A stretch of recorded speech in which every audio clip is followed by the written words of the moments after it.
स्वागत है आपका देवभूमि समाचार में। मैं हूं आपके साथ जूही। बढ़ते हैं उत्तराखंड की खबरों की ओर। मुख्यमंत्री पुष्कर सिंह धामी आज हरिद्वार पहुंचे, जहां उन्होंने भाजपा नेता के घर पहुंचकर शादी समारोह में शिरकत की और परिवार से मुलाकात की। इस दौरान बीएचईएल हेलीपैड पर मुख्यमंत्री का तमाम बीजेपी नेताओं ने स्वागत किया। तो सीएम जो है हरिद्वार पहुंचे, कड़ी सुरक्षा के बीच कार्यक्रम आयोजित की गई, जहां मुख्यमंत्री का जोरदार स्वागत किया गया। हरिद्वार दौरे पर रहे मुख्यमंत्री पुष्कर सिंह धामी शादी समारोह में शामिल हुए और मुख्यमंत्री पुष्कर सिंह धामी ने शपथ ग्रहण समारोह से पहले महाराष्ट्र सरकार को बधाई दी है और उन्होंने कहा कि डबल इंजन की सरकारों से विकास हो रहा है। मुख्यमंत्री ने महाराष्ट्र के नए मुख्यमंत्री देवेंद्र फडणवीस को शुभकामनाएं देते हुए कहा कि प्रधानमंत्री नरेंद्र मोदी के नेतृत्व में महाराष्ट्र में महायुति की सरकार बनी है। डबल इंजन की सरकारें तेज गति से काम कर रही है। ये टेनिस बॉल 3 मेडल ले आई और सम्मानित किया। सो तो होनी चाहिए।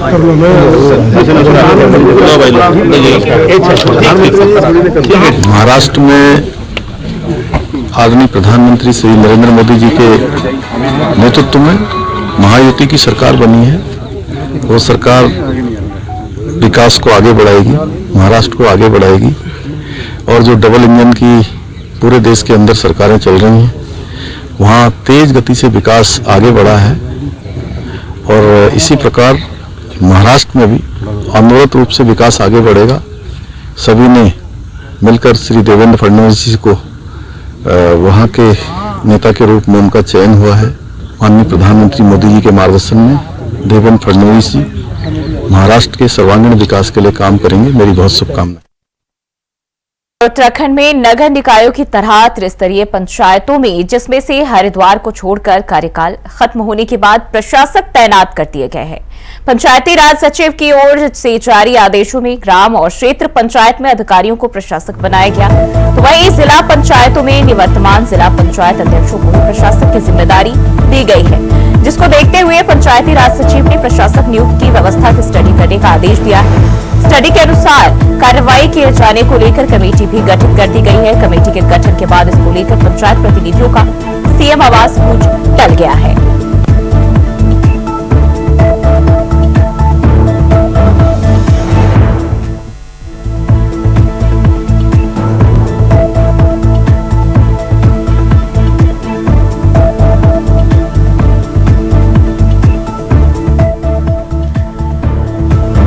और इसी खबर पर ज्यादा जानकारी के साथ अभय कैंतुरा हमारे सहयोगी हमारे साथ जुड़ चुके हैं। अभय, जिस तरीके से हम देखें लगातार इसको लेकर विवाद चलता रहा है, लेकिन अब इसके लिए कमेटी का भी गठन कर दिया गया है, क्या कुछ जानकारी? बिल्कुल, ये कह सकते हैं कि लगातार जो पंचायत चुनाव को लेकर या निकाय चुनाव की जो बात यहाँ पर हो रही थी, उस पर जिस प्रकार से सवाल खड़े उठ रहे थे कि जिला पंचायत अध्यक्षों को यहाँ पर प्रशासक बनाने का काम सरकार के तरफ से कर दिया गया, उसको लेकर पंचायत के जो दूसरे प्रतिनिधि थे वो काफी नाराज यहाँ पर चल रहे थे। उनके द्वारा मुख्यमंत्री पुष्कर सिंह धामी से मुलाकात की गई थी, पंचायत जो सचिव है उनसे बातचीत यहाँ पर की गई थी और उसी के बाद ये कह सकते हैं कि मुख्यमंत्री पुष्कर सिंह धामी के निर्णय पर शासन ने ये निर्णय यहाँ पर लिया है और 3 सदस्य समिति का गठन यहाँ पर किया है, जो सोमवार तक अपनी रिपोर्ट सबमिट करने का काम यहाँ पर करेगी। अभी तक ये कहा जा सकता है कि शासन स्तर पर जो कार्रवाई यहाँ पर की गई है, इसमें विधि विशेषज्ञों से भी बातचीत करने का काम पंचायत सचिव तरफ से यहाँ पर किया जा रहा है। कोशिश की जा रही है कि ऐसा एक सर्वसम्मत निर्णय यहाँ पर लिया जाए जिससे ये कहा जा सकता हो कि सभी पंचायत प्रतिनिधि यहाँ पर खुश रह सके। जो विवाद की स्थिति इस समय आई है, उस विवाद को सुलझा लिया जाए।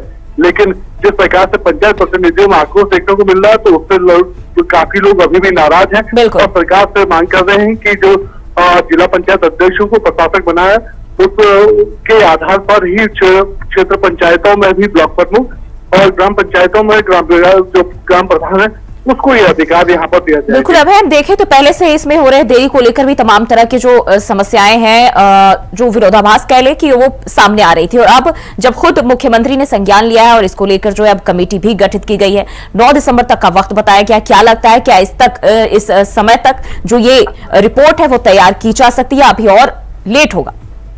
बिल्कुल, अभी तक ये कहा जा सकता है कि सिर्फ एक शुरुआती चरण यहाँ पर हो चुका है। इस शुरुआती चरण में 3 सदस्य समिति का गठन यहाँ पर कर लिया गया है, जिसमें अपर सचिव जो पंचायत राज निदेशक है वो यहाँ पर उनकी अध्यक्षता में 3 सदस्य समिति का गठन यहाँ पर हुआ है। ये कह सकते हैं कि लगातार विधि विशेषज्ञों से भी जानकारी यहाँ पर ली जा रही है, क्योंकि पंचायत राज अधिनियम जो एक्ट है उस एक्ट के हर उस चीज को यहाँ पर मंथन करने का काम यहाँ पर किया जा रहा है, जिससे कहा जा सकता हो कि अभी तक की जो कार्रवाई यहाँ पर चली है वो कार्रवाई संतोषजनक है, और जो निर्णय इस समय सरकार की तरफ से लिया गया वो निर्णय पूरी तरीके से यहाँ पर समर्थन वाला निर्णय कहा जा सकता है। तो ये सोमवार तक जो रिपोर्ट यहाँ पर दी जाएगी उसी रिपोर्ट के आधार पर आगे का निर्णय यहाँ पर पंचायत राज विभाग की तरफ से यहाँ पर लिया जाएगा। जी बिल्कुल, यानी कि लगातार हम देखें जो घमासान छिड़ा हुआ है कहीं ना कहीं वो फिलहाल के लिए रुक गया है। सीएम आवास जो कूच करने वाले थे वो भी रुक गया। अब देखना होगा कि आगे इस पर क्या कुछ रिपोर्ट में तैयार होकर आता है। बहुत बहुत शुक्रिया आप तमाम जानकारी के लिए। तो 9 दिसंबर तक रिपोर्ट पेश करेगी कमेटी। और वही बढ़ते आगे, राजधानी देहरादून में बीते रोज पुलिस लाइन स्थित मैदान पर पत्रकारों और कांग्रेस के युवा साथियों के बीच हुई तीखी नोकझोंक को लेकर सियासत तेज हो गई है। कांग्रेस के प्रदेश अध्यक्ष जहां इस घटना पर माफी मांग रहे हैं और घटना के लिए पुलिस प्रशासन को जिम्मेदार ठहरा रहे हैं, जिनके मिसकम्युनिकेशन के चलते यह घटना हुई। कांग्रेस प्रदेश अध्यक्ष ने माफी मांगते हुए कहा कि अगर किसी की भावना आहत हुई है तो वह उसके लिए खेद जताते हैं, क्योंकि कांग्रेस कभी भी किसी भी व्यक्ति या संस्था के साथ दुर्भावना से काम नहीं करती है। वहीं दूसरी तरफ बीजेपी ने पलटवार करते हुए कहा कि कांग्रेस हमेशा ही इस तरह के काम करती है। दुर्भाग्यपूर्ण घटना देहरादून में हुई और जिसके लिए मैं पूरा दोष पुलिस प्रशासन को देता हूं। हमेशा की तरह पुलिस गिरफ्तार करके मेरे को और मेरे साथियों को पुलिस लाइन ले गई और जैसा हमेशा होता था स्टेयर्स में बैठाया जाता था, सीढ़ियों में, और वहीं कार्रवाई होती थी। हमें पता नहीं था कि वहां पत्रकारों का कोई कार्यक्रम चल रहा है और शायद पत्रकारों को भी पता नहीं था कि पुलिस हमको वहां गिरफ्तार करके लेके आई है। पत्रकारों को शायद ये लगा कि हम उनका विरोध करने वहां आए हैं और उसी गहमागहमी में ये पूरी गलतफहमी के कारण ये घटना घटी है, जिसके लिए मैं खेद प्रकट करता हूं। अगर किसी को भी आहत कोई हुआ है उसके लिए मुझे बड़ा दुख है, क्योंकि हमेशा हम एक दूसरे का साथ देते हैं। हमारी कोई गंभीर बात होती है उसको पत्रकार साथी आगे बढ़ाते हैं और कभी किसी पत्रकारों के साथ कोई अन्याय होता है तो उसमें विपक्ष उनके साथ खड़ा होता है। विनाशकाली विपरीत बुद्धि, कांग्रेस की बुद्धि बिल्कुल भ्रष्ट हो चुकी है। आज हमारे देश का लोकतंत्र का जो चौथा स्तंभ है मीडिया, अगर उसके ऊपर हमला होता है पुलिस लाइन में, बहुत ही दुखद जो घटना आज घटी है। हमारे मीडिया के साथी जो अपना कार्यक्रम वहां पर कर रहे थे और कांग्रेस के जब लोगों को गिरफ्तार करके वहां ले जाया गया यूथ के और प्रदेश अध्यक्ष की रहनुमाई में, वो कांग्रेस के जो प्रदेश अध्यक्ष है उनकी रहनुमाई में आज युवक कांग्रेस ने जिस तरीके से सचिवालय पर कुछ करने का काम किया, मुझे लगता है कि वो उस कार्यक्रम की विफलता थी जो वो इतना हताश और निराश थी, और उसी निराशा में उन्होंने आज पत्रकारों के साथ जिस तरीके से अभद्रता करी, मुझे लगता है वो उसकी जितनी भी हमें निंदा करनी चाहिए, हमें करनी चाहिए। बहुत ही निंदनीय है। कांग्रेस को इस वक्त समझना चाहिए जो चारों तरफ से उनको हार मिल रही है, शायद उसी का कारण है कि आज वो इतने हताश हो चुके हैं कि हमारा जो चौथा स्तंभ मीडिया का है उसके ऊपर भी हमला करने से बाज नहीं आ रहे। तो कांग्रेस को ईश्वर सद्बुद्धि दे। वह इस मामले पर आम आदमी पार्टी ने भी कांग्रेस कार्यकर्ताओं के इस व्यवहार पर उन्हें कटघरे में खड़ा करने का काम किया और कई आरोप भी लगाए। सुनिए क्या कुछ कहा।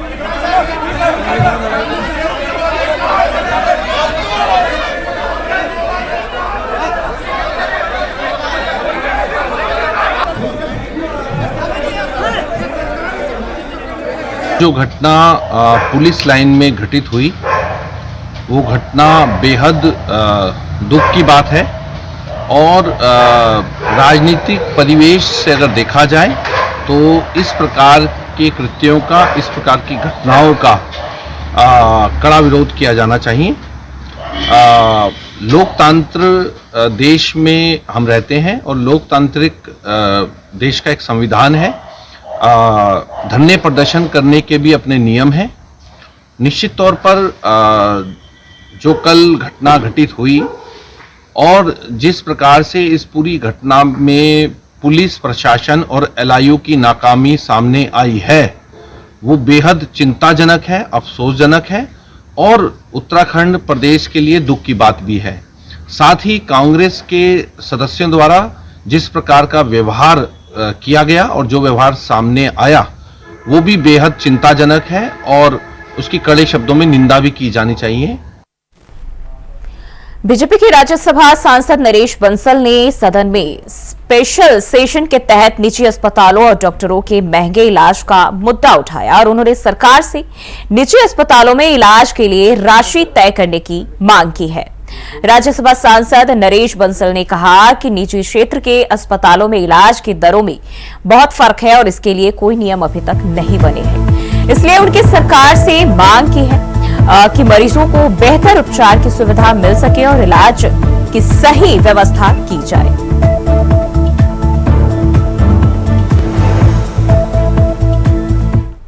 Please demand to fix rates of various treatment and procedure in private hospitals for general public on the lines of CGHS। देश के निजी क्षेत्र के अस्पतालों की इलाज दरों में घोर असमानता है।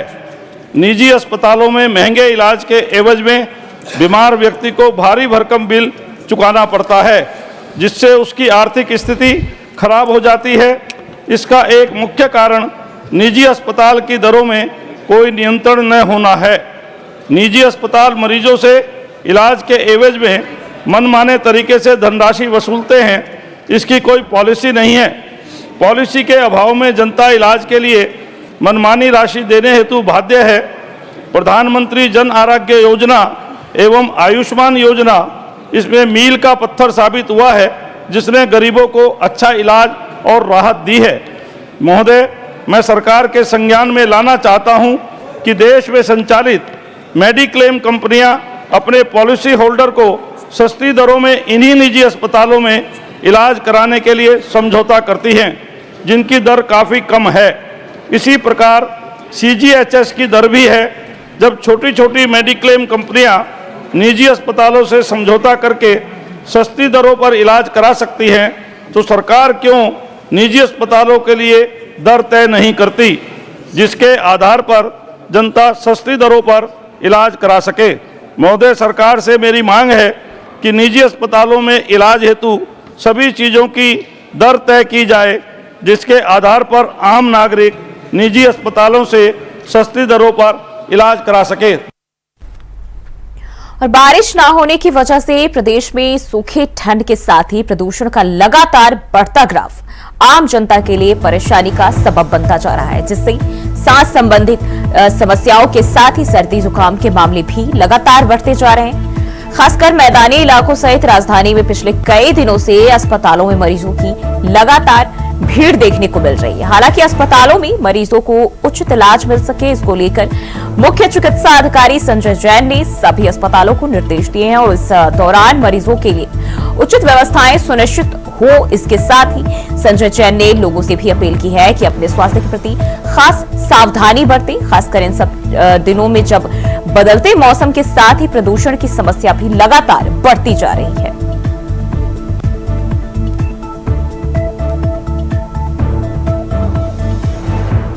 ये पेड़ तो बारिश में ही हुई है और प्रदूषण भी थोड़ा सा बारिश न होने की वजह से बढ़ गया है और दिन के और रात के टेम्परेचर में काफी डिफरेंस है। ठंड का भी प्रकोप अपनी उस पर नहीं आ पाया। इस वजह से इस समय फेफड़ों से संबंधित बीमारियों के लिए यह मौसम सबसे ज्यादा फेवरेबल रहता है, तो उसी से संबंधित मरीज अस्पतालों में आ रहे हैं। जैसे ही बारिश हो जाती है तो फिर दिन में भी यदि सर्दी बढ़ जाती है तो इन केसों में अपने आप स्वतः ही काफ़ी कमी आ जाएगी। लेकिन मेरे द्वारा सभी अस्पतालों को इसमें निर्देश दिए गए इस बीमारियों से संबंधित लोग जो आए उनका नियमित रूप से उपचार करें। और लोगों से भी मेरी अनुरोध है देहरादून की जनता से कि इस समय ज़्यादा मॉर्निंग वॉक इवनिंग वॉक पर न निकलें जब तक प्रदूषण की समस्या बनी हुई है। प्रदूषण एक बार कम हो जाता है उसके बाद फिर नियमित रूप से अपनी वॉक करते रहेंगे। बढ़ती ठंड के साथ ही प्रदूषण भी बढ़ता जा रहा है और इसके साथ ही मरीजों में अस्पताल में जो मरीजों की संख्या है वो भी बढ़ता जा रहा है, मरीजों का इजाफा होता जा रहा है और सांस संबंधित समस्याएं, इसके अलावा सर्दी जुकाम जैसी समस्याएं लोगों के बीच में देखने को मिल रही है। लगातार ये मामले बढ़ते जा रहे हैं। जिस तरीके से देखिए उत्तराखंड जैसे ठंडे इलाके में जहां पहाड़ी क्षेत्र है वहां भी ठंड के साथ साथ प्रदूषण की मार लगातार जारी है।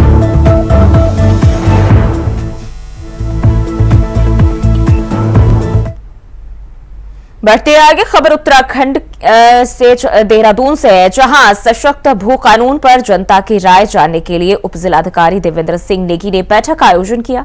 बता दें कि बैठक में कई जनप्रतिनिधियों ने हिस्सा लिया और अपने अपने सुझाव भी दिए। जनप्रतिनिधियों ने सुझाव देते हुए कहा कि उत्तराखंड को भू माफियाओं के चुंगल से बचाने के लिए हिमाचल की तर्ज पर सशक्त भू कानून लागू किया जाना चाहिए।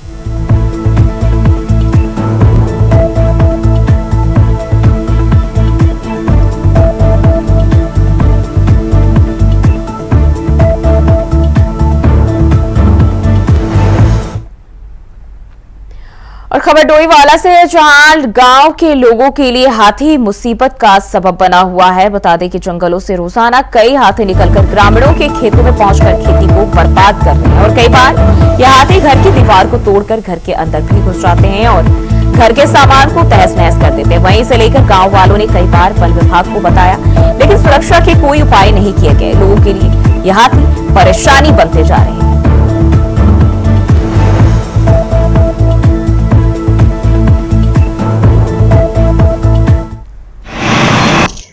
सारे परेशान है जी। बताओ, इतना चारा बोया था, सारा खा लिया इसने, बताओ क्या करेगा। और रोज आ रहा, और बाउंड्री तोड़ दिया, तो लगता ही है जी, आती है वो, तो बस क्या करेगा। कुछ नहीं मिला वाला, बस अजी इसका वो तो होना चाहिए, समस्या का समाधान और नुकसान मिलना चाहिए, रोकथाम होनी चाहिए, इनकी रोकथाम होनी चाहिए। जानमाल का बढ़ते हैं आगे खबर कालाढूंगी से, जहां मिनी रोडवेज बस स्टेशन बनाए जाने को लेकर युवाओं ने एक बार फिर मांग उठाई है। बता दें कि कालाढूंगी में बहुत पहले से रोडवेज बस स्टेशन बनाए जाने की मांग की जा रही थी, लेकिन अभी तक कोई कार्रवाई न होने के कारण एक बार फिर युवाओं और क्षेत्रीय लोगों ने एसडीएम के जरिए राज्य के परिवहन मंत्री को ज्ञापन सौंपा। हालांकि अभी तक शासन प्रशासन ने कोई कार्रवाई नहीं की है। फिर से बस स्टेशन बनाने की मांग उठ रही है और युवाओं ने ये मांग की है और इसको लेकर एसडीएम ने परिवहन मंत्री को ज्ञापन भी सौंपा है। तो युवाओं की मांग पर एसडीएम ने ज्ञापन सौंपा है परिवहन मंत्री को।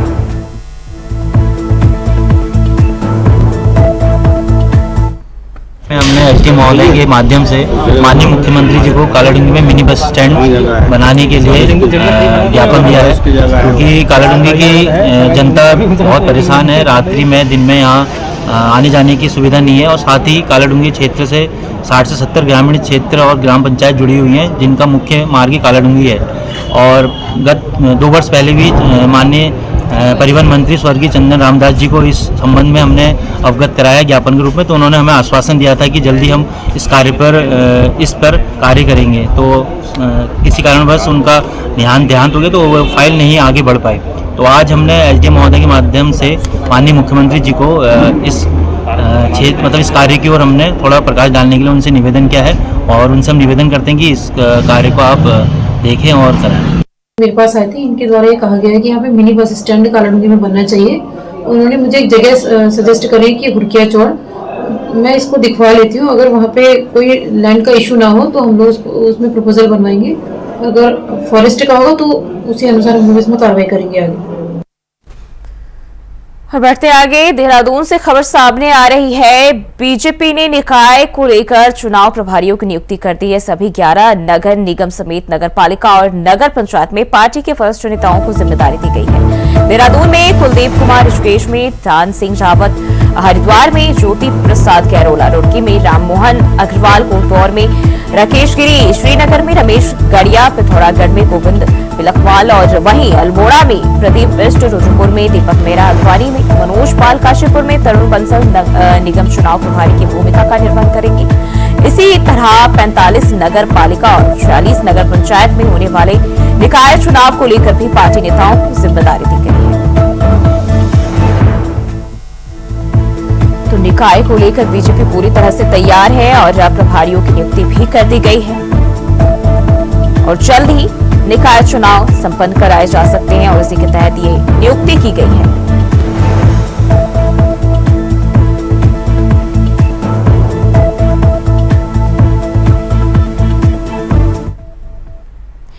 बढ़ते हैं आगे। खबर देहरादून से, जहां पब्लिक प्लेस पर शराब पीने और पिलाने वालों के खिलाफ देहरादून पुलिस लगातार कार्रवाई कर रही है। अलग अलग थाना क्षेत्रों में पुलिस लगातार चेकिंग अभियान चला रही है। वहीं इस अभियान के दौरान 2 महीने पहले पुलिस ने कई लोगों के खिलाफ खुले में शराब पीने पर चालान काटे थे और इस दौरान 2265 लोगों के चालान काटे गए थे।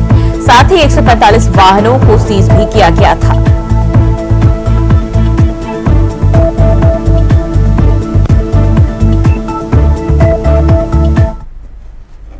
ये देहरादून पुलिस के द्वारा लगातार जो ऐसे तत्व हैं कि जो गैरकानूनी गतिविधियों में लिप्त हैं, गैरकानूनी अगर कोई काम कर रहे हैं तो उनके ऊपर लगातार हमारा अभियान जारी है और लगातार प्रतिदिन जो है अभियान के रूप में कार्रवाई की जा रही है। कल भी हमारे द्वारा जो है विभिन्न थाना क्षेत्रों में जो है प्रचुर मात्रा में कार्रवाई की गई। जो लोग सड़क के किनारे अपना वाहन खड़े करके या सड़क के किनारे झाड़ी वगैरह में करके दारू का सेवन कर रहे हैं, किसी और प्रकार का नशे का सेवन कर रहे हैं, तो उनके ऊपर हमारे द्वारा जो है युद्ध स्तर पर कार्रवाई की जा रही है।